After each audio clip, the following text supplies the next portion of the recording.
నమస్తే. ఇవాళ మనతో ఉన్నటువంటి స్పెషల్ గెస్ట్ అసలు పరిచయం అక్కర్లేని పేరు కరుడు కట్టిన కాంగ్రెస్ వాది ఎన్ఎస్యుఐ రాష్ట్ర అధ్యక్షులు బల్మూరి వెంకట్ గారు ఉన్నారు. ముందుగా వెల్కమ్ చేద్దాం. బ్రదర్ నమస్తే. నమస్తే కాంతన్న, బాగున్నా? బాగున్నా, మీరు ఎట్లున్నారు? బాగున్నా. ఏం బాధ అనిపిస్తలేదా? సంతోషం ఉంటుంది అన్న, పార్టీ అధికారంలోకి వచ్చినాక బాధ ఎందుకు ఉంటుంది? పార్టీ అధికారంలోకి వచ్చినందుకు బాధ ఎందుకు ఉంటుంది? సంతోషం ఉంటుంది. బల్మూరి వెంకట్ వ్యక్తిగతంగా బాధ అనిపిస్తలేదా? వ్యక్తిగతంగా అంటే ఫస్ట్ ప్రయారిటీ పార్టీ అధికారంలోకి వచ్చాడు, సెకండ్ ప్రయారిటీ మనం అడ్జస్ట్ అవ్వడం అనేది. సో మనం అడ్జస్ట్ అవ్వడం కోసం ఆలోచిస్తుంది, స్వార్థం అవుతుంది. ప్రజలకి మేము ఇచ్చిన వాగ్దానాన్ని అమలు చేయాలంటే మొదట పార్టీ అధికారంలోకి రావాలి. సో మొదటికెళ్ళి కూడా మా మొదటి ప్రాధాన్యత కాంగ్రెస్ పార్టీ తెలంగాణ రాష్ట్రంలో అధికారంలోకి రావాలని, దానికోసమే తెలంగాణ రాష్ట్ర వ్యాప్తంగా 9 సంవత్సరాలకి వెళ్ళి కష్టపడ్డది. ఒక నియోజకవర్గానికి పరిమితమైన నేను పనిచేసి ఉంటే నువ్వు అన్నట్టు కేవలం నేనేదన్నా కావాలి, నాకు నాది అని ఆలోచిస్తుండే. కానీ ఎప్పుడు కూడా మనది అని ఆలోచిస్తున్నా. కాబట్టి 100% ఈరోజు బాధ కంటే ఎక్కువ తెలంగాణలో కాంగ్రెస్ పార్టీ అధికారంలోకి వచ్చింది. మేము ఏదైతే ఇన్ని రోజులు చేసిన పోరాటానికి ఒక గుర్తింపు లభించింది. ప్రజలు మా పోరాటాన్ని స్వీకరించి తప్పకుండా కాంగ్రెస్ పార్టీని అధికారంలోకి తెస్తే న్యాయం జరుగుతుందని చెప్పి భావించి గెలిపించారు. Okay, right. అంటే మొదటి నుంచి కూడా బీఆర్ఎస్ పార్టీని, టీఆర్ఎస్ పార్టీని ఎదుర్కొంటూ వచ్చింది బీజేపీ పార్టీ యొక్క పోరాట పటిమనంతా కూడా కాంగ్రెస్ వేసుకొని పోయింది అని చెప్పేసి కొంతమంది విమర్శిస్తారు. ఈ ఎక్కడ కూడా బీజేపీ పార్టీ ఏ రోజు కూడా పోరాటం చేయలేదు. మీరు ఏ సమస్యలపైన చూసుకున్నా ముందు వరుసలో ఉండి పోరాటం చేసింది కాంగ్రెస్ పార్టీయే. కానీ తాత్కాలికంగా ఏదో మధ్యలో కదా బుగ్గ ఉబ్బినట్టు, గాలి కొడితే బుగ్గ ఉబ్బినట్టు 1-2 ఎలక్షన్స్ గెలవంగానే ఉద్దేశపూర్వకంగా కాంగ్రెస్ పార్టీని తొక్కేనికి కల్వకుంట్ల చంద్రశేఖరరావు గారు బీజేపీ పార్టీని లేపే ప్రయత్నం చేశారు. ఎక్కడ కూడా బీజేపీ పార్టీ పోరాటం చేయలే. బీజేపీ పార్టీ వీళ్ళు చేసిన కుంభకోణాల్లో, వీళ్ళు చేసిన స్కామ్లలో వాళ్ళు కూడా భాగస్వాములే. ఉదాహరణకి నేను గతంలో కూడా చెప్పిన, అందులో ఇప్పుడు ఎవరైతే మొత్తం పూర్తి స్థాయి ఎలక్షన్ కమిటీ మొత్తం మేనేజ్ చేసిన వ్యక్తి కూడా ఎందులో దొంగతనం చేసిన వ్యక్తిపై బీజేపీ పార్టీలో చేరినరు. ఇలా ప్రజలు ఆయనకు కూడా ఓడగొట్టారు. ఈరోజు ఆయనను కూడా ఓడగొట్టారు. ఈటల రాజేందర్ గారిని కూడా హుజరాబాద్ ఎన్నికల్లో ఓడగొట్టారు. అంటే ప్రజలు వాస్తవాలు నేను చెప్పిన నమ్మినరు, దాన్ని యాక్సెప్ట్ చేసే ఈ రోజు తీర్పు కూడా ఇవ్వడం జరిగింది. బీజేపీ పార్టీ బలంగా ఉండాలి మీరు భావించారు. పాడి కౌశిక్ రెడ్డి గెలవడం మీకు సంతోషమే ఉంది. ఇక్కడ రెండు, పాడి కౌశిక్ రెడ్డి గెలుపు గురించి నేను మాట్లాడతలేను. ఆడ మా కాంగ్రెస్ పార్టీ ఓడిపోయింది, నేను ఈ అంశం పైన మాట్లాడతలేను. కానీ ఏదైతే ఈటల రాజేందర్ గారు బీఆర్ఎస్ పార్టీలో ఉన్నప్పుడు వారు ఏవైతే కుంభకోణాలు చేశారో, వారు ఏవైతే స్కామ్స్ చేశారో, అవన్నిటిని పైన వాస్తవాలు వారు చెప్పకుండా వారు ఆధారాలు పెట్టి కల్వకుంట్ల చంద్రశేఖరరావుని లోపలేసి ఆస్కారం వారి దగ్గర ఉన్నప్పటికీ వారు ఆ రకంగా పోరాటం చేస్తారని చెప్పి ఉప ఎన్నికల్లో హుజరాబాద్ నియోజకవర్గ ప్రజలు వారిని గెలిపించినప్పటికీ వారు పోరాటం చేయకుండా వారు ఏదైతే సైలెంట్గా ఉండడంలో 100% బల్మూరి వెంకట్ చెప్పిన మాటలు వాస్తవం అని చెప్పి నమ్మి ఈటల రాజేందర్ గారిని గెలిపించలే. సరే, అక్కడ కౌశిక్ రెడ్డి ఎందుకు గెలిచిండు, కాంగ్రెస్ పార్టీ ఎందుకు గెలవలేకపోయింది అనే దాని లోతుకు పోతే అది డిఫరెంట్ చర్చ. అది దేనివల్ల అది జరిగిందని చెప్పని మా క్యాండిడేట్ అప్పుడే పార్టీలోకి రావడము, తక్కువ సమయం ఉండడం వల్ల ప్రజలకి దగ్గరికి చేరుకోలేకపోవడము, దాంతోపాటు ఏదైతే కాంగ్రెస్ పార్టీ విధి విధానాలను క్షేత్రస్థాయిలోకి తీసుకెళ్ళలేకపోవడము, అక్కడ ఉన్న కార్యకర్తలకి అక్కడ ఉన్న ఏదైతే క్యాండిడేట్కి సమన్వయ లోపం వల్ల అనేక కారణాల వలన రిజల్ట్ అనేది ఆ రకంగా ఉంది. రైట్. కాంగ్రెస్ పార్టీ అధికారంలోకి రావడం ఒక అదృష్టంగా భావిస్తారా? ఎట్లా భావిస్తారు? 100% తెలంగాణలో కాంగ్రెస్ పార్టీ అధికారంలోకి రావడం అవసరం ఉండే. అదృష్టం కంటే ముఖ్యము తెలంగాణ ప్రజలకి ఏ కళలు అయితే వాళ్ళు కన్నారో, ఏ కళలు కాంక్ష కోసం సోనియా గాంధీ తెలంగాణ రాష్ట్రం ఇచ్చిందో, తెలంగాణ వస్తే ఏ మనకు వస్తే అని చెప్పి ప్రజలు భావించారో, వాస్తవానికి అమలు కావాలంటే కాంగ్రెస్ పార్టీ అధికారంలోకి రావడం అవసరం ఉండే. ఎందుకంటే తెలంగాణ ఏ కళతోటి ఇచ్చినా మాకు తెలుసు, ఆ కళల్ని నెరవేర్చాల్సిన ఒక బాధ్యత కాంగ్రెస్ పార్టీ పైన ఉంది. ప్రజలను నమ్మి 10 సంవత్సరాల తర్వాత కాంగ్రెస్ పార్టీ ఏదో చేస్తుంది, తెలంగాణను ఏదో ఉద్ధరిస్తుంది అని చెప్పేసి ప్రజలు ఓట్లు వేసిరా, లేకపోతే కేసీఆర్ మాకొద్దు అని చెప్పేసి కేసీఆర్ మీద ఉన్న అసమ్మతితోటి కాంగ్రెస్ పార్టీ ఓట్లు వేసిరా? కాంగ్రెస్ పార్టీ మేనిఫెస్టో నమ్మి గత 4 సంవత్సరాల్లో కాంగ్రెస్ పార్టీ పోరాటాన్ని చూసి, కాంగ్రెస్ పార్టీకి రేవంత్ రెడ్డి గారికి, బట్టి విక్రమార్క గారికి ప్రజల పట్ల ఉన్న ఏవైతే స్కీమ్స్ కానీ, గ్యారంటీస్ కానీ, సోనియా గాంధీ గారు, రాహుల్ గాంధీ గారు, ప్రియాంక గాంధీ గారు మాట్లాడిన మాటలు విని ఈ కల్వకుంట్ల చంద్రశేఖరరావు కేవలం వాళ్ళ కుటుంబాన్ని గురించి ఆలోచిస్తుండు, తెలంగాణ ప్రజల గురించి ఆలోచిస్తలేరు. కానీ గాంధీ కుటుంబం కానీ, లేకపోతే ఖర్గే గారు కానీ, యావత్ కాంగ్రెస్ పార్టీ తెలంగాణ ప్రజల గురించి ఆలోచిస్తుంది. ఆలోచించి 6 గ్యారంటీ అంశాలని తీసుకొని వచ్చిందని చెప్పి నమ్మి ప్రజలు గెలిపించడం జరిగింది కాంగ్రెస్ పార్టీ. రైట్. మీ అధ్యక్షుడు మన ముఖ్యమంత్రి వాళ్ళు రేవంత్ రెడ్డి గారు గతంలో అంటే ఎల్బీ స్టేడియంలో మేము 9వ తారీఖున ప్రమాణ స్వీకారం చేయబోతా ఉన్నాం. కాంగ్రెస్ పార్టీ ముఖ్యమంత్రి ప్రమాణ స్వీకారం చేస్తా ఉన్నా అని చెప్పేసి అనౌన్స్ చేసింది. మీకు గుర్తుంది కదా, చాలా వైరల్ కూడా అయింది. అంటే కాంగ్రెస్ పార్టీ అధికారంలోకి వస్తా అని రేవంత్ రెడ్డి గారు నమ్మిర్రు. మీరు నమ్మిర్రా జోక్గా తీసుకురా? నేను మీ ఇంటర్వ్యూలనే చెప్పినా కదా, నేను లాస్ట్ టైం మీ ఇంటర్వ్యూలనే బహుశా ఒక 2 నెలల ముందు మీరు నన్ను ఇంటర్వ్యూ చేయడం జరిగింది. నా ఇంటర్వ్యూలో అదే మాట నేను కూడా మీకు చెప్పిన. ఆ ఇంటర్వ్యూ మీరు రివైండ్ చేస్తే చూస్తారు ఎన్ని సీట్లు వస్తాయంటే తప్పనిసరిగా 65 నుంచి 70 స్థానాలు వస్తాయని చెప్పి నేను చెప్పిన. మీకు అంత గ్యారంటీగా ఎట్లా చెప్తున్నారంటే రాసి పెట్టుకొని మీకు 65 స్థానాలు మినిమం 65 వస్తాయి, మాక్సిమం 80 స్థానాలు వస్తాయి అని చెప్పిన. మీరు రివైండ్ చేసి చూసుకోవచ్చు మీ ఇంటర్వ్యూలో. రైట్. అంటే మీరు ఏదో జ్యోతిషం చెప్పినట్టు అది చెప్పగానే వర్కౌట్ అయింది. అదే బల్మూరి వెంకట్, అదే బల్మూరి వెంకట్. మీరు అనేది వెంకట్ భాయ్ ఒక విషయం, మీరు అనేది ఒక జ్యోతిష్యం, మీరు ఒక మాట ఇక్కడ చాలా పెద్ద మాట అనేసారు. జ్యోతిష్యం చెప్పేది ఎవరు? ప్రజల మధ్య లేకుండా ఊహాగానాలతో చెప్పేది. బల్మూరి వెంకట్ గత 9 సంవత్సరాలకెళ్ళి ప్రజల మధ్య నుండి పోరాటం చేసిండు. ప్రజల నాడి ఏందో బల్మూరి వెంకట్కి తెలుసు. ఏ ప్రాంతంలో ఏ నియోజకవర్గంలో కాంగ్రెస్ పార్టీని ప్రజలు గెలిపియాలనుకుంటారో నేను చూసిన, ప్రజల మాటల్లో విన్నా, సమస్యల్ని చూసినోని, సమస్యల్ని ఎదుర్కొన్నోని, సమస్యలపైన అవగాహన ఉన్నోని కాబట్టి అంత స్పష్టంగా నేను చెప్పగలిగిన. రైట్. ఇంత అవగాహన ఉండి, ఇంత స్పష్టత ఉంది, ప్రజల పట్ల ప్రేమ అభిమానం ఉండి, ఇంత కరుడు కట్టిన కాంగ్రెస్ వాది అయిన బల్మూరి వెంకట్ను బలిపశువు చేసిరు. మళ్ళా మీరు ఒప్పుకోండి విషయము, మీరు బలిపశువుని చేసిర్రు భలే కదన్నా. ఓడిపోయే ఉప ఎన్నికలని తెలిసి నిలబెట్టినప్పుడు కాంగ్రెస్ వేవ్ నడుస్తుంది. ఎంతో మంది కొత్తలకు అవకాశం ఇచ్చారు. 22 ఏళ్ళు, 23 ఏళ్ళు, 24 ఏళ్ళు, 25 ఏళ్ళు ఉన్న వాళ్ళకు అవకాశం ఇచ్చారు. మరి కరుడు కట్టిన కాంగ్రెస్ వాదిగా ఉన్న బల్మూరి వెంకట్ను పక్కన పెట్టిరు. అంటే ఈడ 2 ఉన్నాయి. చాలా స్పష్టంగా మా అధ్యక్షులు, మన ముఖ్యమంత్రి వర్యులు హుజరాబాద్ నియోజకవర్గాల్లో ఏర్పాటు చేసిన జమ్మికుంట సభలో చాలా స్పష్టంగా వారితో పాటు నన్ను ఆ సభకి తీసుకొని వెళ్ళి బల్మూరి వెంకట్ అనే వ్యక్తి ఒక నియోజకవర్గానికి పరిమితం అయితే తెలంగాణ రాష్ట్ర వ్యాప్తంగా గత 4 సంవత్సరాలకి ఇంటర్మీడియట్ స్టూడెంట్స్కి కానీ, బాసరా IIIT స్టూడెంట్స్ కానీ, Osmania university, JNTU university, Palamuru, Rangareddy, ఇతర జిల్లాల్లో ఉన్న ఏదైతే ఆచార్య MG రంగా యూనివర్సిటీ కానీ రంగారెడ్డి జిల్లాలో ఉన్నది, ఈ అన్ని యూనివర్సిటీలు, దాంతోపాటు TSPSC ఉద్యోగుల కోసం చేసిన పోరాటం కానీ, ఇవన్నీ అంశాల పట్ల తెలంగాణ రాష్ట్ర వ్యాప్తంగా నిరుద్యోగులకి, విద్యార్థులకి ఉన్న ఒక సాన్నిహిత్యం ఏదైతుందో రాష్ట్ర వ్యాప్తంగా అన్ని నియోజకవర్గాల్లో తిరిగి కాంగ్రెస్ పార్టీని గెలిపించాల్సిన బాధ్యత నీపై ఉంది. కాబట్టి అధిష్టానం నిన్ను కేవలం ఒక నియోజకవర్గానికి పరిమితం చేయదలుచుకోలేదు. పార్టీని గెలిపించాల్సిన ఒక బాధ్యత NSY రాష్ట్ర అధ్యక్షునిగా, దాంతోపాటు విద్యార్థి నిరుద్యోగుల ప్రతినిధిగా నీపైన ఉందని చెప్పి భావించి నా భుజస్కంధాలపైన ఒక పెద్ద నమ్మకాన్ని పెట్టి, ఒక భారాన్ని నా భుజస్కంధాలపైన పెట్టి నాకు ఒక బాధ్యతను అప్పగించారు. వారు అప్పగించిన మేరకు తెలంగాణ రాష్ట్ర వ్యాప్తంగా ఈరోజు ఎవరిని అడిగినా కూడా తెలంగాణ రాష్ట్రంలో కాంగ్రెస్ పార్టీ ఎందుకు గెలిచిందంటే ఒకటి ఉద్యోగులు, రెండోది నిరుద్యోగులు. వీళ్ళిద్దరు లేండి కాంగ్రెస్ పార్టీ గెలుపు అనేది ఈరోజు సాధ్యం కాదు. రైట్. అంటే మీరు ఒకవేళ ఎన్నికలలో నిలబడితే ఒక నియోజకవర్గానికి పరిమితం అవుతారు కాబట్టి మిమ్మల్ని కూడా కాంగ్రెస్ పార్టీ యూజ్ చేసుకుంది రాష్ట్ర వ్యాప్తంగా కదా కదా ఓకే కదా, దీనికి అగ్రీ కదా. ఒక నియోజకవర్గానికి పర్మనెంట్ అవుతారని చెప్పేసి మిమ్మల్ని రాష్ట్రం అంతా తిప్పింది అధిష్టానం. మరి హుజరాబాద్ ఎన్నికల్లో, ఉప ఎన్నికల్లో అప్పుడు ఒక నియోజకవర్గానికి ఎందుకే పర్మనెంట్ చేసింది మిమ్మల్ని? హుజరాబాద్ ఉప ఎన్నికల సమయంలో తెలంగాణ రాష్ట్రంలో ఒక విచిత్రమైన పరిస్థితి ఏర్పడ్డది. ఒకటి, మొదట మన కల్చర్లో ఒక పార్టీ బీఫామ్ ఇచ్చినాక క్యాండిడేట్ కంటెస్ట్ చేస్తాడా, లేకపోతే అమ్ముడు పోతాడా, ప్రలోభాలకు భయపడతాడని ఒక వాతావరణాన్ని TRS party, BJP party Telangana రాష్ట్రంలో సృష్టించింది. మనం అందరం కూడా చూసినాం.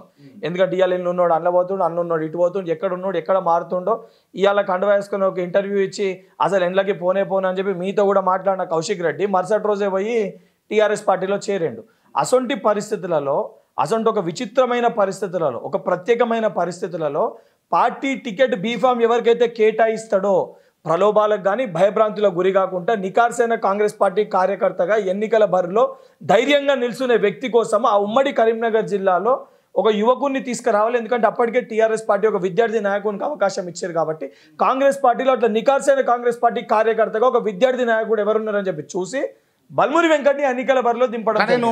అన్న, ఎవరికైనా ప్రేమ ఉండాలి, అభిమానం ఉండాలి, పార్టీ అంటే రెస్పెక్ట్ ఉండాలి, కానీ ఇంత పిచ్చి ఉండొద్దు అన్న. అరే చాలా స్పష్టంగా ఈరోజు మరి అట్లా అంటే ఈరోజు తెలంగాణ హుజరాబాద్ ఎన్నికల ద్వారా కదా రేవంత్ రెడ్డి గారు రాష్ట్రం అంతా తిరిగిరా లేదా? తిరిగిండ్రు. కొడంగల్లో పోటీ చేసిరా లేదా? కామారెడ్డిలో పోటీ చేసిరా లేదా? 2 స్థానాల్లో పోటీ చేస్తూ రాష్ట్రం అంతా తిరిగినటువంటి రేవంత్ రెడ్డి గారు బల్మూరి వెంకట్ కి అంత లేదా? రేవంత్ రెడ్డి గారి స్థాయికి రేవంత్ రెడ్డి గారు ఆల్రెడీ ఆ నియోజకవర్గంలో శాసన సభ్యులకి 2 సార్లు ఉండే వారు. తెలంగాణ రాష్ట్ర వ్యాప్తంగా వారు ఒక పార్టీకి అధ్యక్షుడు. వారికి సిస్టమ్ తెలుసు, మెకానిజం తెలుసు, ఫంక్షనింగ్ తెలుసు. సో వారికి అక్కడ ఏ రకంగా ఎవరు వర్క్ చేసినా నడుస్తుంది. కానీ బల్మూరి వెంకట్ అనే వ్యక్తి హుజరాబాద్ నియోజకవర్గంలో 100%. నేను ఒక యంగ్స్టర్ లెక్క ఉన్నప్పుడు నేను నియోజకవర్గాన్ని చెప్తున్నా, నియోజకవర్గాన్ని ఇచ్చిపెట్టి నేను ఇతర నియోజకవర్గాల్లో తిరగనీకి వెళ్తే జనరల్ కామన్ పబ్లిక్ ఆలోచించేది ఎమ్మెల్యే కాకముందే ఇప్పుడే వేరే నియోజకవర్గాలను తిరుగుతుండు, ఎన్నికల సమయంలో ఇక్కడ తిరగలేకపోతుండు అనే ఉద్దేశంతో ప్రజల యాక్సెప్టెన్స్ ఉండదు. ఇది వాస్తవం. దానికి చిన్న ఉదాహరణ ఈటల రాజేందర్ గారి పట్లనే మీరు చూసిర్రు. లాస్ట్ టైం మీరు అందరు కలిసి అంత భారీ మెజార్టీతో గెలిచిన ఈటల రాజేందర్ గారు కేవలం ఇంకో నియోజకవర్గంలో పోయి గజ్వేల్లో పోటీ చేస్తే ప్రజలు ఇచ్చిన తీర్పు చూసిరు కదా. ప్రజలు యాక్సెప్ట్ చేయరు అది. అండ్ దానితో పాటు ముఖ్యంగా ఎందుకంటే అప్పటికే నా పైన ఇతర పార్టీ వాళ్ళు నా పైన వేస్తుంది ఏంటంటే బల్మూరి వెంకట్ హుజరాబాద్కి స్థానికుడు కాదు, ఇక్కడ ఉండడు, వెళ్ళిపోతాడు అని చెప్పి. అండ్ అటువంటి పరిస్థితిలో నేను పూర్తి సమయం హుజరాబాద్కి కేటాయించకపోతే అటు హుజరాబాద్ నియోజకవర్గానికి ఇబ్బంది జరుగుతుంది, అక్కడ ఉన్న కార్యకర్తలకి నేను సరైన న్యాయం చేయలేకపోతుండే. దాన్ని దృష్టిలో పెట్టుకొని ఇప్పుడు ఆటోమేటిక్గా నిలబడ్డప్పుడు ఫస్ట్ ప్రయారిటీ ఏముంటుంది ఎవరికన్నా? సరే నాకు కాకపోయినా నా ఇంటి వాళ్ళకి కానీ నా ఫ్యామిలీ మెంబర్స్ కానీ ఏముంటుంది? మొదట నేను గెలవాలనే ఉంటుంది. కానీ అక్కడ ఎక్కడన్నా కొంచెం నేను టికెట్ వచ్చేవరకు నాలో స్వార్థం అనేది పెరిగి నేను రాష్ట్ర వ్యాప్తంగా తిరగడంలో ఏ చిన్న పాత్ర తక్కువ చేసినా రేపొద్దున దాని వలన తెలంగాణ రాష్ట్ర వ్యాప్తంగా నిరుద్యోగుల విద్యార్థుల ఒక సంఖ్య కాంగ్రెస్ పార్టీ వైపు మలచడంలో ఏ చిన్న పొరపాటు జరిగినా ఒక 0.1%, 2%, 3% ఓట్ బ్యాంక్ డిఫరెన్సియేషన్ వచ్చినా అది రేపు పొద్దున పార్టీ అధికారంలోకి రాదు. బల్మూరి వెంకట్ ఓన్లీ పార్టీ అధికారంలోకి రావడం కోసం 100% ఎమ్మెల్యే టికెట్ త్యాగం చేసుకున్నాడు. 100% నా ఫస్ట్ టికెట్ త్యాగం చేసుకున్నాడు పార్టీ అధికారంలో. నా ఫస్ట్ ప్రయారిటీ నేను మొదటికెళ్ళి కూడా చెప్పిన, నా ఫస్ట్ ప్రయారిటీ తెలంగాణ రాష్ట్రంలో కాంగ్రెస్ పార్టీ అధికారంలోకి రావడం. ఎందుకంటే బల్మూరి వెంకట్కి ఈరోజు ఈ గుర్తింపు ఇచ్చినా, మీరు నన్ను గుర్తించినా, ప్రజలు నన్ను గుర్తించినా, బల్మూరి వెంకట్ ఒక ప్రశ్నించే గొంతు లెక్క మీరు గుర్తించారు అన్న. ఇదే ఇప్పుడు మీరున్నారు, అపోజిషన్ పార్టీ బీఆర్ఎస్ పార్టీ ఉన్నది. ఇప్పుడు బీఆర్ఎస్ పార్టీలో పోయి మీరు పోరాటం చేసినా బల్మూరి వెంకట్కు ఒక డిఫరెంట్ కల్ట్ ఉంటుంది, అర్థమైందా? అది ఏదో పార్టీ ఇచ్చిందని చెప్పేసి మీరు పార్టీని అనండి, బట్ మీరు చేయండి. మీలాంటి నాయకులు చాలా మంది ఉన్నారు. అంటే మీ జూనియర్లు కావచ్చు, మీ తోటోళ్ళు కావచ్చు, అంతకుముందుకు చేసిన వాళ్ళు కావచ్చు, చేయబోయేటోళ్ళు కూడా కావచ్చు. అంటే ఇప్పుడు ఒక్కొక్కళ్ళకి ఒక్కొక్క వే ఆఫ్ వర్కింగ్ ఉంటుంది. నేను కూడా దాదాపు నేను కూడా 9 సంవత్సరాలకే ఎన్ఎస్యూ రాష్ట్ర అధ్యక్షులు లెక్క ఉండే. మొదట 3-4 సంవత్సరాలు నేను కూడా ఈ సిస్టమ్ తెలుసుకోనికి, ఎందుకంటే నేను వచ్చింది ఒక డాక్టర్ బ్యాక్గ్రౌండ్కి వెళ్ళి ఒక మెడిసిన్ ఫీల్డ్కి వెళ్ళి వచ్చేసరికి పాలిటిక్స్లోకి వచ్చేసరికి ఇది ఏంది సిస్టమ్ ఏంది, దీని డెప్త్ ఏంది. మొదట నేను కార్యక్రమాలు చేసినా కూడా కేవలం నాయకత్వానికి చూపించుకోనికి ఇంతవరకే అని ఉంటుండే. కరోనా విపత్కరమైన పరిస్థితులు వచ్చినప్పుడు ఎవరు బయటికి రాని పరిస్థితులలో అప్పుడు నేను చేసే పోరాటాన్ని ప్రజల కోసం పోరాటం చేస్తే ప్రజలు స్వాగతించిన తీరు, ప్రజలతో యాక్సెప్టెన్స్ ఏ రకంగా ఉంటుందని తెలుసుకున్నాక అక్కడికి వెళ్ళి 2019కి వెళ్ళి డ్రాస్టిక్గా ఫైటింగ్ స్పిరిట్ అనేది పెరిగింది. దాని తర్వాత తీసుకున్న ప్రతి ఒక్క పోరాటం కూడా ఈరోజు 100% విద్యార్థులు, నిరుద్యోగులు మీరన్న బీజేపీ పార్టీ ఇతర పార్టీల వైపు పోకుండా కాంగ్రెస్ పార్టీ వైపు నమ్మకంగా, బలంగా, గట్టిగా నిలుచుర్రంటే వాళ్ళకు కూడా ఒక ప్రతినిధి కావాలి కదా. ఆ నిరుద్యోగులకి, విద్యార్థులకు కూడా రేపు పొద్దున కాంగ్రెస్ పార్టీ అధికారంలోకి వస్తే మా తరఫున కాంగ్రెస్ పార్టీ దగ్గరికి వెళ్ళి పని చేయించే ఒక ప్రతినిధిని అయితే వారు కోరుకుంటారు కదా. ఆ ప్రతినిధి పాత్రను ఆ నిరుద్యోగులు, విద్యార్థులు బల్మూరి వెంకట్కి ఇచ్చారు. అండ్ ఆ పాత్రని నెరవేర్చడంలో ఆ పాత్రని ఏ రకంగా పూర్తి చేయాలనేది నా మొదటి ప్రాధాన్యత. రైట్. అంటే మీరు పార్టీకి రాత్రింబవలు అనక, లేకపోతే కష్టం, వాన, నీడ, గొడుగు అనక పార్టీకి సేవలు చేశారు, పార్టీ కోసం కష్టపడ్డారు, నిరుద్యోగుల కోసం కష్టపడ్డారు. మీకు నిజంగా మీ గుండె మీద చేసుకొని చెప్పండి వెంకట్ భాయ్, సముచిత న్యాయం కలిగిందా? ఇదిగోండి, ఒకటి నేను వచ్చింది జీరోకి వెళ్ళి భయ్య, నేను స్టార్ట్ చేసింది స్క్రాచ్కి వెళ్ళి. నేనేం రాజకీయ పలుకుబడి ఉండో, లేకపోతే నాకు రాజకీయ అనుభవం ఉండో, లేకపోతే 4 ఫారెస్ట్కి వెళ్ళి రాలేదు. నేను వచ్చింది జీరోకి వెళ్ళి, ఏం లేని కాడికి వెళ్ళి స్క్రాచ్కి వెళ్ళి స్టార్ట్ చేసిన. నేను మొదట రాజకీయాల్లోకి వచ్చినప్పుడు అనేక సందర్భాల్లో నాతోటే ఈవెన్ సార్ నా కుటుంబ సభ్యులను ఇచ్చిపెడితే సార్ వాళ్ళు ఎట్లా డైరెక్ట్గా నన్ను అనలేరు, కానీ నాకు చాలా సాన్నిధ్యంగా ఉన్న వాళ్ళు కూడా వీడు ఏం చేయగలుగుతాడు, వీడు రాజకీయాల్లోకి పోయి సస్టైన్ కాగలుగుతాడు అని అనుకోరు. ఆ స్టేజ్కి వెళ్ళి ఈరోజు నాకు ఒక గుర్తింపు వచ్చింది. ఒక వ్యక్తికి తన పేరుని తాను గుర్తించే విధంగా, ప్రజలు గుర్తుపట్టే విధంగా చేసుకోనికి మించి దానికంటే పెద్ద అసెట్ ఏమి ఉండదు. ఆ ప్లాట్ఫామ్ నాకు కల్పించింది కాంగ్రెస్ పార్టీ. ఆ ప్లాట్ఫామ్ నాకు వచ్చింది రాహుల్ గాంధీ గారు ప్రవేశపెట్టిన ఎన్ఎస్యుఎల్ ఎలక్షన్ సిస్టమ్ ద్వారా. నేను రాష్ట్ర అధ్యక్షుడినైనా, రాష్ట్ర అధ్యక్షుని హోదాలో నన్ను మీడియా కానీ ఎవరన్నా కూడా ఒక పదవి ఉంటేనే ఎవరన్నా కూడా యాక్సెప్ట్ చేసేది, మనం ప్రొజెక్ట్ చేసేది, ఎలివేట్ చేసేది. సో ఆ స్థాయిలో ఆ ఎలివేషన్, ఆ ప్లాట్ఫామ్ నాకు కాంగ్రెస్ పార్టీ కల్పించింది. సో కల్పించిన పార్టీని 100% నాకు ఏమీ చేయలేదు, ఏమి నాకు ఇయ్యలేదు అనే మాట్లాడడం అది సరికాదు. 100% తల్లి స్థానంలో ఉంది కాంగ్రెస్ పార్టీ. సరే, సముచిత స్థానం పార్టీ నాకు చేసిందా చేయలేదా అనేది 1 సంవత్సరం తర్వాత తెలుస్తుంది. దానివల్ల నాకు ఇబ్బంది ఏదన్నా ఉంటే 4 గోడ మధ్యలో మా ఏఐసిసి అధ్యక్షుడిని, సంబంధించి మా ఇన్ఛార్జ్ని, మా ముఖ్యమంత్రి గారిని, లేదా మా డిప్యూటీ ముఖ్యమంత్రి గారిని, లేకపోతే మంత్రివర్గంలో ఉన్న మంత్రుల్ని, శాసన సభ్యుల్ని, వీళ్ళందరితో అది 4 గోడల మధ్యలో కేవలం అది నా కోసం కాదు. ఆ రోజు కూడా పోరాటం చేసేది బల్మూరి వెంకట్ని ఏదో స్థానంలో పెట్టాలి, నాకు పవర్ కావాలని కాదు. ఎందుకంటే నన్ను నమ్ముకొని ఎన్ఎస్ఎస్ సిస్టంలో వందలాది వేలాది మంది కార్యకర్తలు పోరాడినరు. ఆ ప్రతి ఒక్క కార్యకర్తకి సముచిత స్థానం కల్పించాల్సిన ఒక బాధ్యత ఆ విభాగానికి రాష్ట్ర అధ్యక్షునిగా నా పైన ఉంది.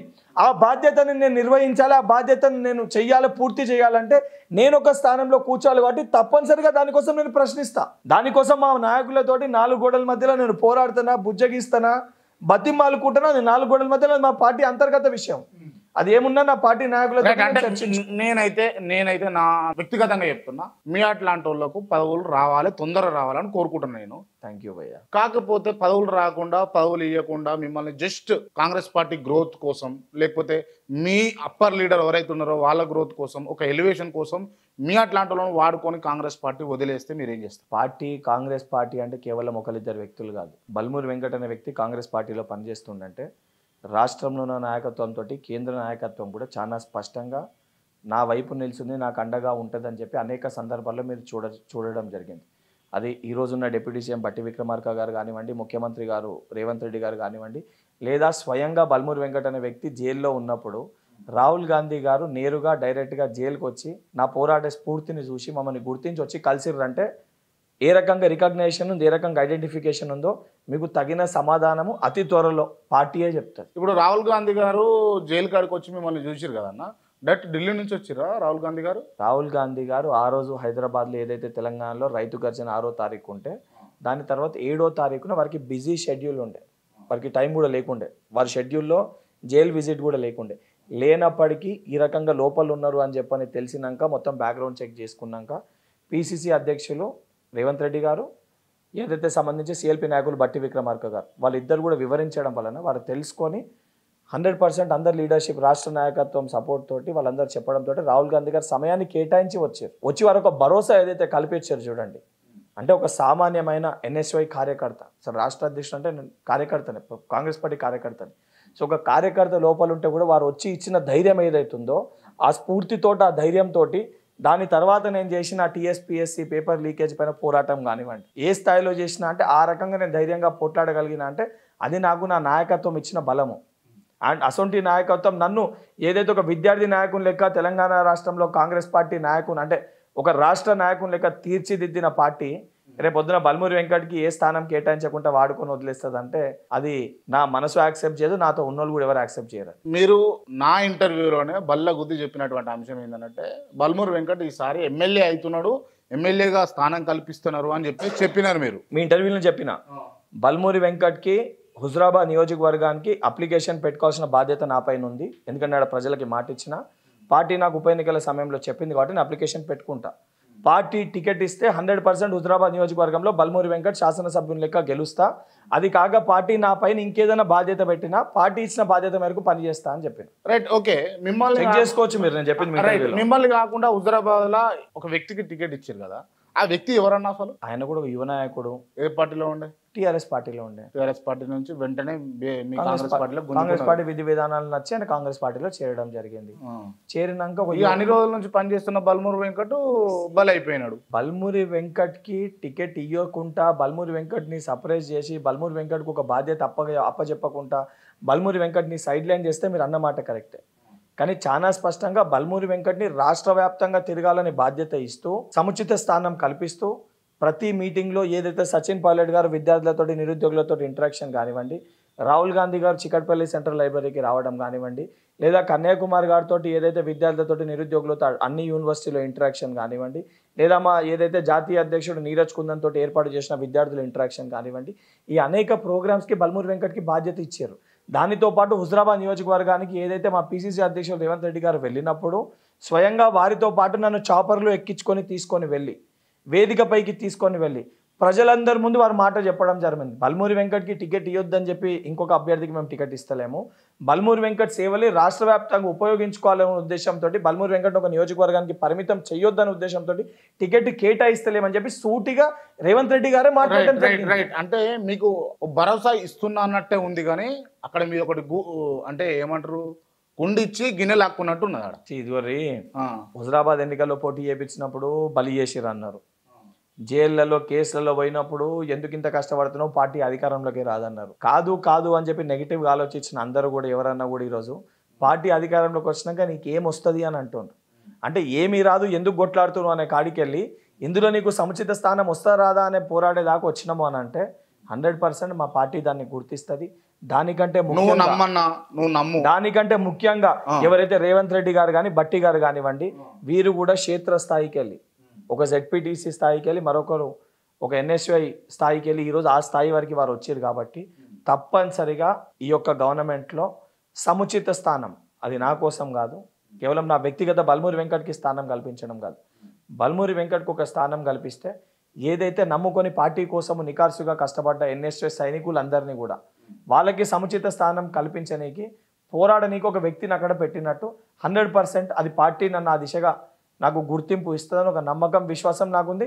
సరే గుర్తింపు ఇవ్వకుండా లేదు ఒక పార్టీ కార్యకర్త లెక్కనే బల్మూరి వెంకట్ని పెట్టాలనుకుంటే అది రేపు పొద్దున మా అంతర్గత విషయంలో మా పార్టీలో ఉన్న విద్యార్థి నాయకులు యువ నాయకులు వాళ్ళే మాట్లాడతారు. బల్మూరి వెంకట్ అసెంబ్లీ ఎన్నికల నుంచి తప్పుకున్నాడు, పార్లమెంటరీ ఎన్నికల్లో నిలబడే అవకాశం ఉందా? పార్టీ నిర్ణయం తీసుకుంటే 100% నిలబడతా. పార్టీ నిర్ణయం తీసుకుంటే మీకు నిలబడాలని ఉందా లేదా? అన్న నా ఫస్ట్ ప్రయారిటీ తెలంగాణ రాష్ట్రంలో కాంగ్రెస్ పార్టీ అధికారంలోకి రావాలి. సెకండ్ ప్రయారిటీ రాహుల్ గాంధీ గారిని ప్రధానమంత్రి చేయాలి. రాహుల్ గాంధీ గారిని ప్రధానమంత్రి చేసే క్రమంలో బల్మూరి వెంకట్కి తెలంగాణ ప్రాంతంలో పనిచేయమంటే ఇక్కడ పనిచేస్తా, లేదు కేవలం ఒక పార్లమెంట్కి పరిమితమై ఈ పార్లమెంట్లో గెలిచే పరిస్థితి లేదు, నువ్వు అభ్యర్థి లేక పోటీ చేసి ఈ పార్లమెంట్లో కాంగ్రెస్ పార్టీని గెలిపించాల్సిన అవసరం ఉందంటే అక్కడ అభ్యర్థి లేక పోటీ చేసి గెలిపిస్తా, లేదా ఇతర రాష్ట్రాల్లో పోయి అక్కడ ఉన్న విద్యార్థులకు సంబంధించి ఇక్కడ ఏ రకంగా పోరాటం చేసినామో అక్కడ విద్యార్థుల మధ్యలో పోరాటం చేసి నీ యొక్క పాత్రని పోషించమంటే అది ఆ రకంగా కూడా పోషిస్తుంది. పార్టీ ఏ నిర్ణయం తీసుకుంటే ఆ నిర్ణయానికి కట్టుబడి ఉంటాం. ఇక మీకు వ్యక్తిగత ఎజెండాలు, వ్యక్తిగతంగా రాజకీయంగా ఎదగాలన్న కోరికలు, లేకపోతే మీకుందా ఇన్ని రోజులు పనిచేసిన వాళ్ళకు మా బల్మూరి వెంకటన్న ఎమ్మెల్యే అయితే బాగుండు, లేకపోతే ఎంపీ అయితే బాగుండు, లేకపోతే ఎమ్మెల్సీ అయితే బాగుండు అనుకున్న వాళ్ళ ఆశలు నిరాశలు చేసి మీరు కూర్చుంటారు. మీరు ఉన్న కారణం బల్మూరి వెంకట్ అనే వ్యక్తి శాసనసభ్యుని లెక్క గెలిచినా లేకపోతే రేపొద్దున ఎంపీ లెక్క గెలిచినా అది బల్మూరి వెంకట్ ఒక్కడే గెలుస్తాడు. కానీ అదే కాంగ్రెస్ పార్టీ ఈరోజు తెలంగాణ రాష్ట్రంలో అధికారంలోకి వస్తే బల్మూరి వెంకట్ సొంటోళ్ళు అనేక మంది రేపొద్దున సముచిత స్థానాల్లో కూర్చుంటారు. అదేవిధంగా రేపు కేంద్రంలో కాంగ్రెస్ పార్టీ అధికారంలోకి వచ్చి రాహుల్ గాంధీ గారు ప్రధానమంత్రి అయితే బల్మూరి వెంకట్ సొంటోళ్ళు దేశవ్యాప్తంగా ఏ రకంగా పోరాట స్ఫూర్తి ఉన్న విద్యార్థి నాయకులందరూ కూడా సముచిత స్థానంలో కూర్చుంటారు. నేను అనేక సందర్భాల్లో చెప్పిన బల్మూరి వెంకట్ అనే వ్యక్తి కేవలం తన స్వార్థం కోసం రాజకీయాల్లోకి రాలే. తెలంగాణ రాష్ట్ర వ్యాప్తంగా ఉన్న ప్రతి ఒక్క విద్యార్థికి, ప్రతి ఒక్క నిరుద్యోగికి ఒక వాళ్ళ తరఫున ఒక పోరాడే ఒక వ్యక్తి లెక్క, వాళ్ళ తరఫున ఒక ప్రతినిధి లెక్క నేను ఉండాలనుకున్నా. సరే ఈ క్రమంలో బల్మూరి వెంకట్ రేపు పొద్దున ఏ స్థానం వస్తుంది, ఏ రకంగా వస్తుందని నా వయసు 30, ఇంకా 30 ఏళ్ళ రాజకీయం ఉంది. మీ పార్టీలో 26 ఏళ్ళు ఉన్న వాళ్ళు కూడా ఎమ్మెల్యేలే అయినారు. ఈ రోజు మా పార్టీలో 26 ఏళ్ళు అయిన ఎమ్మెల్యేలు ఎవరైతే ఉన్నారో, లేదా ఇతర పార్టీలో 26 ఏళ్ళ ఎమ్మెల్యేలు ఎవరైతే ఉన్నారో, రేపు పొద్దున వాళ్ళ నియోజకవర్గాన్ని విడిచిపెట్టి ఇతర నియోజకవర్గాల్లోకి పోయి గన్మెన్ లేకుండా, సెక్యూరిటీ లేకుండా రోడ్డు మధ్యలో నిల్చుంటే వాళ్ళు ఎవరో గుర్తుపట్టాలంటే ఒక 5 నిమిషాలు సమయం పడుతుంది. కానీ బల్మూరి వెంకట్కి ఏ పోస్ట్ లేకపోయినా, ఏ పదవి లేకపోయినా, తెలంగాణ రాష్ట్ర వ్యాప్తంగా ఏ నలుమూలలకి పోయినా, ఏ జిల్లాకి పోయినా ఫలానా బల్మూరి వెంకట్ అంటే నన్ను గుర్తిస్తారు. నేను చెప్పుకోవాల్సిన అవసరం లేదు. నేను బల్మూరి వెంకట్ని, నేను ఆడ ఎమ్మెల్యేలుగా పోటీ చేశాను, నేను బల్మూరి వెంకట్ని ఎన్ఎస్ఏ రాష్ట్ర అధ్యక్షుని చెప్పుకోవాల్సిన అవసరం లేదు. బల్మూరి వెంకట్ అంటే కాంగ్రెస్ పార్టీకి వెళ్ళి ఉన్న ఒక విద్యార్థి నాయకుడు అని చెప్పి అందరూ గుర్తిస్తారు. కేవలం కాంగ్రెస్ పార్టీ కార్యకర్తలు ప్రజలు గుర్తిస్తారు. గుర్తింపుకు మించిన ఇంకేం కోరుకుంటాడు ఏ వ్యక్తి అన్నా? ఐడెంటిఫికేషన్ కంటే ఎక్కువ ఏముంటది? మీరు అనేది అంగు ఆర్భాటాలు తప్ప ఐడెంటిఫికేషనే కదా ఇంపార్టెంట్. ఇప్పుడు ఎక్కడ పోయినా జీవితాంతం ఇట్లనే కాంగ్రెస్ పార్టీకి ఈ రోజు ఒక పిల్లగానికి ఏదైనా కష్టం వచ్చింది అనుకోర్రి, ఆ కాలేజ్కి ఫోన్ చేసిన బల్మూరి వెంకట్ అంటే గుర్తుపడతారు. ఇక్కడ పోలీస్ స్టేషన్ లేని ఇబ్బంది జరిగింది అనుకోర్రి, తెలంగాణ ఎక్కడ ఫోన్ చేసిన బల్మూరి వెంకట్ మాట్లాడుతున్నట్టే గుర్తుపడతారు. నేను చెప్పుకోవాల్సిన అవసరమే లేదు కదా. అరే దానికంటే పెద్ద గుర్తింపు ఏది ఉంటుంది? దానిపైన ఏది వచ్చినా అది అడిషనల్. దానిపైన నా పార్టీ నాకు ఏది కేటాయించినా అది అడిషనల్. ఇప్పుడు నా పాత్ర నేను ఎంపీ కావాలని ఉందా లేదా? స్టేట్ అడుగుతున్నావు, పార్టీ అవకాశం ఇస్తే తప్పనిసరిగా కావాలని ఉంటుంది. ఎంపీ కావాలని ఉందా లేదా? 100% ఉంటుంది. ఉంటది కదా. గిట్లనే చెప్పి మాటలు చెప్పి గట్లనే ఎమ్మెల్యే చేస్తా అన్నట్టుగా చెప్పి మళ్ళా కూడా ఎంపీ తప్పించారు అనుకో, ఏంది కదా? అయినా ఓర్చుకునేది స్వాగతిస్తా. పార్టీ ఏ నిర్ణయం తీసుకున్నా స్వాగతిస్తా. ఎందుకంటే నా పార్టీ నా కష్టాన్ని చూసింది. నా ఒళ్ళు నుజ్జు చేసుకొని నా ఎముకలు ఇరిగిపోయినా కూడా నేను మళ్ళీ తిరిగి ఎన్నికల బరిలో నిల్చొని మళ్ళీ లేదు నేను పోరాడతా అని చెప్పి స్ఫూర్తితోటి బయటకు వచ్చిన. ఒక్కసారి జైల్లోకి పోతేనే రెండోసారి జైలు దిక్కు చూడాలంటే భయపడే దినాల్లో నేను 4-5 సార్లు జైల్లోకి పోయినా. ఒక్క కేసు పెడితేనే కోర్టు చుట్టూ తిరగాలి, అమ్మో ఏంద్రా పరిస్థితి అని అనుకున్న సమయంలో 75కు పైగా కేసులు పెట్టుకున్నా. ఇవన్నీ పార్టీ వ్యక్తులు స్వయంగా చూసి పార్టీ అగ్రనాయకత్వం రాష్ట్ర నాయకత్వమే కొన్ని సందర్భాల్లో ఎందుకు ఇంత పిచ్చర్ లెక్క కొట్లాడుతున్నావు, పార్టీ అధికారంలోకి రాకపోతే ఎట్టి కాకుండా అయిపోతావు, రోడ్డు పైన పడతావని చెప్పినా కూడా పిచ్చోన్ లెక్క పోరాడినని వాళ్ళకే తెలుసు. మరి ఈ పిచ్చోని కాపాడుకుంటారా లేకపోతే పిచ్చోని చేసి రోడ్ల పైన తిప్పుతుందా, అది పార్టీ నిర్ణయం తీసుకుంటారు. అయితే కాంగ్రెస్ పార్టీ పిచ్చోడని మీరు అయితే 100% అంటున్నా కదా, 100% బల్మూరి వెంకట్ అనే వ్యక్తి కాంగ్రెస్ పార్టీ అంటే పిచ్చి, ఆ పిచ్చితోనే నేను చేసిన. అది కేవలం పార్టీ పైన ఉన్న అభిమానం. ఆ పార్టీ నేను తల్లి లెక్క భావిస్తా. తల్లి ఏదైనా మోసం చేసి ఏదైనా తప్పు చేస్తే తల్లి కాకుండా పోతుందా? అంటే ఈ కొత్త సినిమా వచ్చినట్టు సలార్ సినిమాలో ప్రభాస్ను కూడా పిచ్చోడు అని చెప్పేసి వాడుకుంటున్నారు. గట్లనే మిమ్మల్ని కూడా వాడుకుంటారా అన్న కాంగ్రెస్ పార్టీ వాళ్ళు? ఆ సినిమాలో క్లైమాక్స్ ఏమైతే చూస్తారు కదా పార్ట్ 2లో, నా క్లైమాక్స్ కూడా మీకు ఈ సంవత్సరం లోపల కనిపిస్తుంది. సరే అన్న, ఇటు అసెంబ్లీ స్థానాలలో మిమ్మల్ని కుసబెడతానా అని చెప్పేసి కుసబెట్టలేదు, మోసం చేశారు.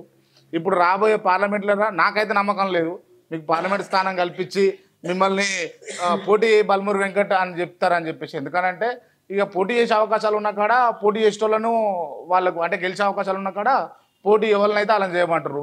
కష్టకాలంలో ఉన్నప్పుడు బల్మూరి వెంకట్ అలాంటి వాళ్ళను వాడుకుంటారు. ఇవన్నీ కాదు కాంగ్రెస్ పార్టీకి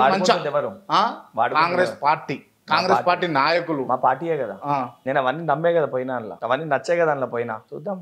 సరే, ఇవన్నీ కాదన్న, ఇటు అసెంబ్లీ కాదు ఇటు పార్లమెంటరీ కాదు, ఎమ్మెల్సీ ఇచ్చే అవకాశాలు ఉన్నాయా మీకు? అదే మీకు చెప్తున్నా, వాళ్ళు ఉన్న స్థానాల్లో ఉన్న లిస్టులో ఈరోజు ఎమ్మెల్సీ ఆశించే వ్యక్తులలో నా నెంబర్ వాస్తవానికి అందరికంటే నేను ఈరోజు అవసరం అని చెప్పి వాళ్ళు భావించి శాసన మండలిలో బల్మూరి వెంకట్ ఉంటే కొన్ని సమస్యలపైన మాట్లాడగలుగుతారు. ఎందుకంటే ఆడ మాకు స్ట్రెంత్ కూడా లేదు, మాకు ఈరోజు ఆ స్ట్రెంత్ కూడా లేదు. ఇక్కడ మాకు శాసన మండలిలో మాకు కావాల్సిన స్ట్రెంత్ కూడా లేదు.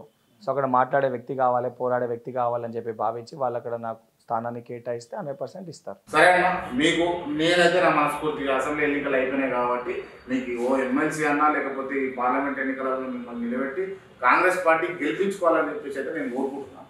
ఓకే, ఈ విషయం పక్కన పెడితే కాంగ్రెస్ పార్టీ అధికారంలో ఎన్ని రోజులు ఉండబోతుంది? ఇప్పుడున్న పరిస్థితుల్లో 5 సంవత్సరాల అధికారంలో ఉంటాం. మళ్ళీ వచ్చే ఎన్నికల్లో కూడా 15 సంవత్సరాల వరకు కాంగ్రెస్ పార్టీ అధికారంలో ఉంటుంది. ఓకే, 15 ఇయర్స్ వరకు కాంగ్రెస్ పార్టీ అధికారంలో ఉంటుంది. మరి 15 ఇయర్స్ తర్వాత ఉండదా అని అంటే మేమున్న గ్యారంటీస్ అన్ని ఇంప్లిమెంట్ చేసినాక 15 సంవత్సరాల తర్వాత యాంటీ ఇన్కంపన్సీ అని వస్తుంది. సో ఆ రోజు ఉన్న పరిస్థితులు, ఆ రోజు ఉన్న నాయకత్వం ప్రకారం దాని తర్వాత ఎట్లుంటుంది అనేది తెలుసు. కానీ ఈ రోజు మటుకు 15 సంవత్సరాల మటుకు 100% కాంగ్రెస్ పార్టీ అధికారంలో ఉంటుంది. మీకు నవ్వు వస్తలేదా? దేనికి నవ్వు భయ్యా? అంటే జోక్ చెప్తున్నారు కదా మీరు. ఏది జోకు? కాంగ్రెస్ పార్టీ 15 సంవత్సరాలు అధికారంలో, కాంగ్రెస్ పార్టీ అధికారంలో వస్తుందని చెప్పి 65 నుంచి 75 స్థానాలు వస్తాయి అంటే ఆ రోజు కూడా మీరు ఇట్లనే అన్నారు. మీకు నవ్వు అనిపిస్తలేదా? ఏదైతే మీకు 5 ఎమ్మెల్యేలు ఉన్నాయి 65 వస్తాయా అని, అయిందా లేదా? ఆ రోజు కూడా ఇట్లనే అన్నారు మీరు, అయినా లేదా 65? అన్ని కావు కదా, అన్ని అన్ని అన్ని మీరు అన్నట్టుగా అన్ని కాదు. నేను అన్నే రెండు. మీరు కాదంతా మాత్రాన ఆగదు కూడా కదా, మీరు కాదంతా మాత్రాన జరిగేది ఆగదు. కాంగ్రెస్ పార్టీ 6 నెలల్లో కూలబోతుంది, కాంగ్రెస్ పార్టీని కూలగొట్టుకోబోతున్నారు అని చెప్పి కూలగొట్టేది రేవంత్ రెడ్డి గారు. ఇది కూడా రాసి పెట్టుకున్నా, ఇది కూడా మీకు చెప్తున్నా. ఎవడన్నా కాంగ్రెస్ పార్టీ జోలికి వచ్చి ప్రజల తీర్పు కాంగ్రెస్ పార్టీని గెలిపించింది ప్రజలు. అవును, ఎవడన్నా పార్టీని వీడినా ఇతర పార్టీ వాడు వచ్చి పార్టీని కూలగొట్టే ప్రయత్నం చేసిన తెలంగాణ విద్యార్థుల నిరుద్యోగులతోటి గుడ్డలు కూడా తీసుకొడతాం. రైట్ వెంకట్ భాయ్, అసలు అవసరమే పార్టీలకి వచ్చి మీ నాయకులకు చిచ్చు పెట్టే అవసరమే లేదు. మీ పార్టీలో ఉన్న నాయకులు చాలు మీ పార్టీని అధికారం దింపుకోవడానికి. అరే మీరట్లా భావిస్తుర్రు. మొదటేమో ముఖ్యమంత్రి ఎవరైతారో ముఖ్యమంత్రి కానీ మీకు వారం పడుతుంది 10 రోజులు పడుతుంది నిర్ణయం తీసుకోనికి అన్నారు. ముఖ్యమంత్రిని చేసినాము. మంత్రివర్గం అప్పుడు మంత్రివర్గం ఇంకేస్తారు, మంత్రివర్గం కూడా అదే రోజు ప్రమాణ స్వీకారం చేసినాము. హోమ్ మినిస్టర్ ఎవరన్నా? రేవంత్ రెడ్డి గారు. మన హోమ్ మినిస్టర్ రేవంత్ రెడ్డి గారు. హోమ్ మినిస్టర్ ముఖ్యమంత్రి కిందనే ఉండొచ్చు అంటారు. ఉండొచ్చు, ఎందుకు లేదు? అశోక్ గెహ్లోట్ గారు లేకుండే, ఛత్తీస్గఢ్ లో లేకుండే, సంబంధించి మధ్యప్రదేశ్ లో లేకుండే, ఎందుకు అనేక రాష్ట్రాల్లో అంటే ఎలిజిబిలిటీ ఉన్నటువంటి పర్సన్స్ లేరా? కేబినెట్ హోదాలో కూర్చునేటటువంటి అద్దంకి దయాకర్ లాంటి వాళ్ళు పార్టీ గెలవడం కోసం నానా కష్టాలు పడ్డారు కదా, అట్లాంటి వాళ్ళు లేరా? మీ అట్లాంటి వాళ్ళు లేరా? నేను చెప్పేది వినండి.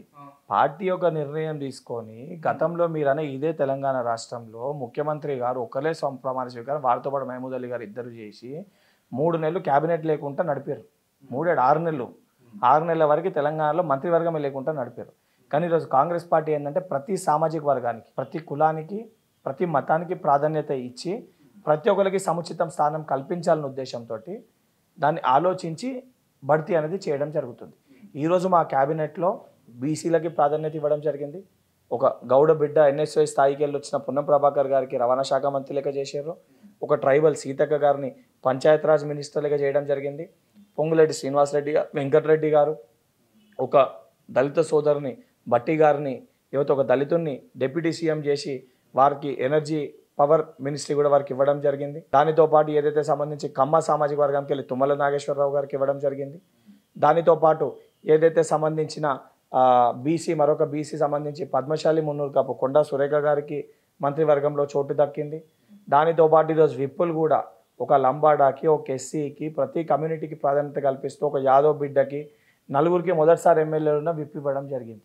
అంటే దానితో పాటు అన్నిటికంటే ముఖ్యంగా ఈరోజు అసెంబ్లీలో స్పీకర్గా మా ప్రపోజల్ కూడా ఒక దళితుడిని స్పీకర్ చైర్లో కూర్చోబెట్టడం జరిగింది. సూపర్ అన్న.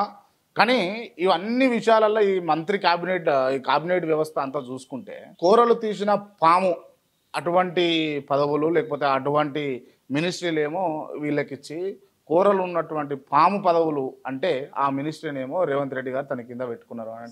ఇగో రెండు, ఎక్కడైతే మినిస్ట్రీలో కొంచెం ఎక్కువ అవినీతి ఎక్కువ జరిగి ప్రజలు ఈరోజు ఆ ఒక్క శాఖ పైన నమ్మకాన్ని కోల్పోయి దాన్ని ప్రక్షాళన చేయాల్సిన అవసరం ఉందని చెప్పి భావించారు. కాబట్టే విద్యాశాఖని కానీ, మైనింగ్ని కానీ, urban development, municipal and urban development కానీ ఈ ముఖ్యమైన శాఖల్ని రేవంత్ రెడ్డి గారు వారి దగ్గర పెట్టుకొని పర్సనల్గా వారే సూపర్వైజ్ చేయడం జరుగుతుంది. ఎందుకంటే ఇంకోటి పోలీస్ శాఖలో సముచిత స్థానంలో సరైన వ్యక్తుల్ని నియమించకపోతే ఈ రోజు ఏదైతే సంబంధించి డ్రగ్స్ కానివ్వండి, ఏదైతే మద్యానికి బానిసలు అయిపోయి అంటే జరుగుతున్న సంఘటనలు కానివ్వండి, క్రైమ్ రేటు పెరగడం కానివ్వండి, ఇవన్నీ ఈ 4 శాఖల్ని ప్రత్యేకంగా వారే ముఖ్యమంత్రి గారే ఉదయం 8 గంటలకి వెళ్ళి మొదలు పెడితే రాత్రి 1 గంట వరకు ప్రతి దానిపైన రివ్యూ చేస్తూ పూర్తి స్థాయిలో ప్రక్షాళన తీసుకొని రావాలి, మార్పు తీసుకొని రావాలని చెప్పని నేరుగా ముఖ్యమంత్రి గారే రివ్యూ చేస్తుర్రు. దీనికంటే ఇంపార్టెన్స్ ఏం కావాలంటే ఆ శాఖలు ఇంపార్టెంట్ కాదా? విద్యాశాఖ ఇంపార్టెంట్ కాదా? విద్యాశాఖని ఫస్ట్ టైం చీఫ్ మినిస్టర్ గారే సూపర్వైజ్ చేస్తుర్రు, వారి దగ్గరనే పెట్టుకోరు. అంటే ఎంత ఇంపార్టెన్స్ ఇస్తున్నారు చూడండి వారు. అండ్ పోలీస్ శాఖ మీరు అన్నట్టు వారి దగ్గర ఎందుకు పెట్టుకుర్రు అంటే ఎక్కడ కూడా మళ్ళీ చిన్నది అది చేసో ఇది చేసో ఇంకొక పోలీస్ ఆఫీసర్ని వేసి ఏ చిన్న అవినీతి అవకతవకలు జరగొద్దు, ఒత్తిడి ఉండొద్దు, ఎవరు ఒత్తిడి ఉండొద్దు, ఇంకో మంత్రి దగ్గర ఉంటే ఆ మంత్రి పైన ఒత్తిడి ఉండొద్దు అని నేరుగా ఇవన్నింటినీ ముఖ్యమంత్రి గారే పెట్టుకొని సూపర్వైజ్ చేస్తారు. అంటే రేవంత్ రెడ్డి గారి దగ్గర కాకుండా ఇంకొక ఏ మంత్రి దగ్గర ఉన్నా కూడా, ఏ వ్యక్తి దగ్గర కాంగ్రెస్ పార్టీ లీడర్ దగ్గర ఉన్నా కూడా ఆ మంత్రిత్వ శాఖలు ప్రక్షాళన జరగవు, అవినీతే జరుగుతుందనా దాని అర్థం?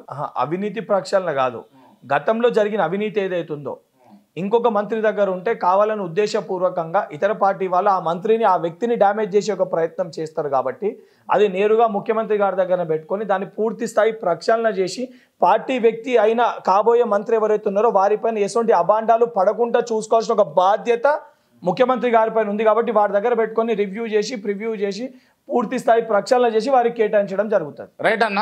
నేను ఆల్రెడీ మీ కాంగ్రెస్ పార్టీ లీడర్ను కూడా అడిగినా, మిమ్మల్ని కూడా అడుగుతా ఉన్నా. ఇనుప సంఖ్యలు అని చెప్పేసి, ఇనుప రాడ్లు అని చెప్పేసి అవి తీసుకుంటా ప్రగతి భవనం ముంగట అటు ప్రమాణ స్వీకారం చేసిరు. మళ్ళా అటువంటి బ్యారికేడ్లు మళ్ళీ ఎందుకు పెట్టాల్సి వచ్చిందాడా? ఇక్కడ ప్రగతి భవనం ముందల ప్రగతి భవన్ ముందు ఇనుప కంచెలు, ఇనుప రాడ్లు ఏర్పాటు చేసింది ఎవరు అక్కడ వచ్చి ప్రొటెస్ట్ చేయకుండా, ఎవరు లోపల రాకుండా భయంతో పెట్టుకుని ఇనుప కంచెలు అవి. ఈ రోజు అక్కడ బ్యారిగేట్లు ఏర్పాటు చేసింది ప్రజావానికి ప్రజలు వస్తున్నప్పుడు సంబంధించి ఒక క్యూ లైన్ కోసం, అక్కడ ఉన్న ప్రజలకు ఇబ్బంది పడకుండా ఒకరిపైన ఒకరు తోపిసలాట జరగకుండా ఒక క్యూ లైన్ ఏర్పాటు చేయడానికి బ్యారిగేట్లు పెట్టారు తప్ప ప్రజలు రాకుండా ఉండని కాడ బ్యారిగేట్లను ఏర్పాటు చేయలేదు.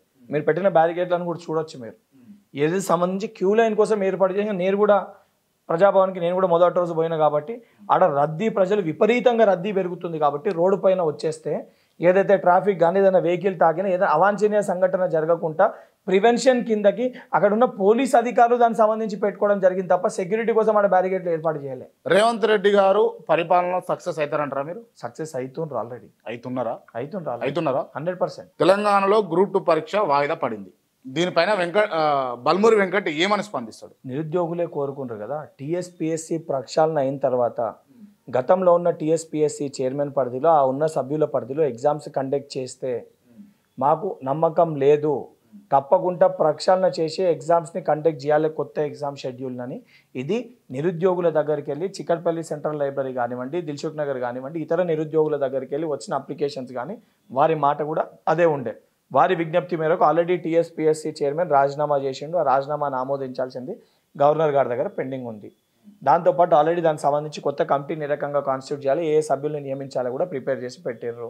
అది ఎంక్వైరీ నడిచి ఈ 1 వీక్లో అది క్లోజ్ కాగానే కొత్త కమిటీని నియమించగానే కొత్త కమిటీ ఆధ్వర్యంలో ఎగ్జామ్స్ని జాబ్ని కల్పించి పంచాయతీ పెట్టి విద్యార్థులను గారు 2 రకాలుగా విభజించి ఈ విద్యార్థులు ఇద్దరు కొట్టుకొని న్యాయస్థానానికి పోయి కోర్టుల కేసు వేస్తే కోర్టుల కేసు ఉంది కాబట్టి మేము ఉద్యోగాలు ఇస్తలేమని చేతులు దులిపేసుకునే ప్రయత్నం కాంగ్రెస్ పార్టీ చేస్తలేదు. చాలా స్పష్టంగా నిరుద్యోగులకి విద్యార్థులకి స్పష్టత కల్పిస్తూ భరోసా కల్పిస్తూ ప్రతి ఒక్క ఉద్యోగాన్ని అర్హులైన నిరుద్యోగులకి కల్పించాలని చెప్పి పూర్తి స్థాయి ప్రక్షాళనతోటి ఒక ప్రాపర్ ప్రణాళికతోటి కాంగ్రెస్ పార్టీ ముందుకు వస్తుంది. రైట్, ఇప్పుడు వాదే చేసిన గ్రూప్ 2 ఎప్పుడు వస్తుండొచ్చు అన్న మీ అంచనా ప్రకారం? ఏదైతే మేము జాబ్ క్యాలెండర్ ఇచ్చినామో ఫ్రెష్ జాబ్ క్యాలెండర్ ఏదైతే ఉందో ఆ జాబ్ క్యాలెండర్ డేట్స్ ప్రకారం 100% నోటిఫికేషన్స్ విడుదలయ్యాయి. పక్కా వేస్తారా? 100% అయితే ఒకవేళ కాంగ్రెస్ పార్టీ కూడా నిరుద్యోగుల పట్ల కొంచెం న్యాయంగా వ్యవహరించకపోతే బల్మూరి వెంకట్ తిరగబడతాడా?